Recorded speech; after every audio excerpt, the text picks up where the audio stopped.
church was established in the early 1960s. Then after, I think it was 2 or 3 years, they were either given or purchased some land here, which was considered part of a farm at that time.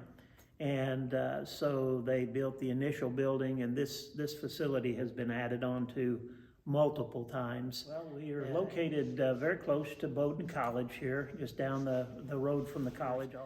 But this is a very well-established community, and there are a lot of, we're considered residential, even where we're sitting here to some.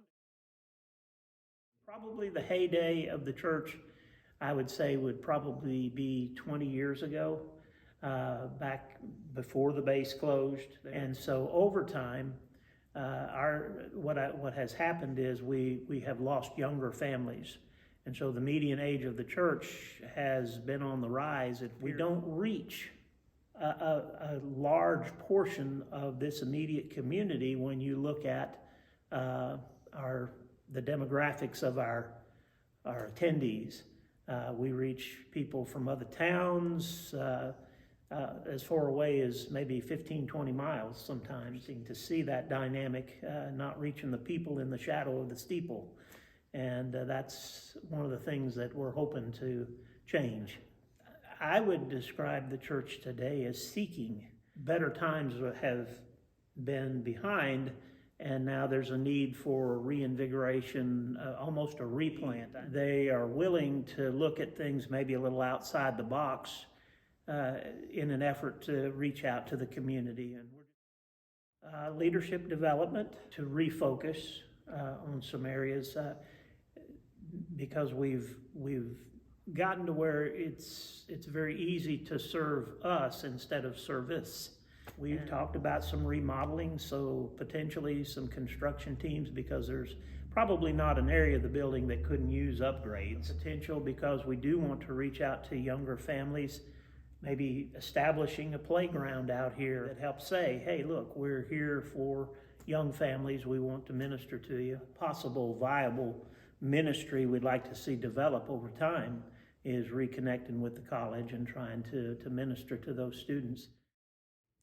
Just the fact that New England in general is a very unchurched area, and I think in a lot of our Maine communities, there are people in the population that would just as soon see this building serving as an antique shop or some kind of a community resource building. They're not as interested in the idea of it being a church. The issue of drug abuse, domestic violence here in New England, there's an extremely high rate of drug abuse and things of that nature. Well, specifically, number one for myself, for wisdom.